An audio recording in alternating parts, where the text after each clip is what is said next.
Market ఒక డైరెక్షన్‌లో వెళ్తుంది. కానీ ఒక్కసారిగా క్యారెక్టర్ మార్చుకుంటే ట్రెండ్ రివర్సల్‌కి ఎర్లీ రాంగింగ్ ఇచ్చే ముఖ్యమైన స్మార్ట్ మనీ కాన్సెప్ట్. CHO అంటే change of character. Market down ట్రెండ్‌లో ఉందని అనుకుందాం. అక్కడ వరుసగా లోవర్ హైస్ మరియు లోవర్ లోస్ ఏర్పడ్డాయి. కానీ ప్రైస్ ఒక ముఖ్యమైన లోవర్ హైని బ్రేక్ చేసి పైకి క్లోజ్ అయితే మార్కెట్ క్యారెక్టర్ మారుతున్నట్టు సిగ్నల్ రావచ్చు. దీనినే బుల్లిష్ చేంజ్ ఆఫ్ క్యారెక్టర్ అని అంటారు.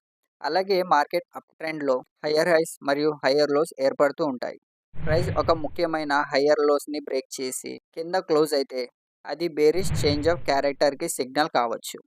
కానీ ప్రతి చిన్న స్ట్రక్చర్ బ్రేక్‌ని చేంజ్ ఆఫ్ క్యారెక్టర్ అని అనుకోకండి. Liquidity sweep, strong displacement, structure break, candle close వంటి కన్ఫర్మేషన్‌ని కలిపి చూడాలి. చేంజ్ ఆఫ్ క్యారెక్టర్‌ని ట్రెండ్ రివర్సల్‌కి కన్ఫర్మేషన్ కాకుండా ఎర్లీ రాంగింగ్ సిగ్నల్‌గా చూడటం మంచిది. సింపుల్‌గా గుర్తుంచుకోండి.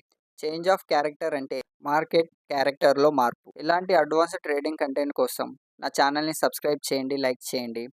అలాగే స్టాక్ మార్కెట్ అంటే ఇంట్రెస్ట్ ఉన్న మీ ఫ్రెండ్స్‌తో షేర్ చేసుకోండి. నేను మీ తెలుగు ట్రేడర్ ఉమేష్‌ని. మళ్ళీ మరో వీడియోలో కలుద్దాం. ఓకే. Bye traders.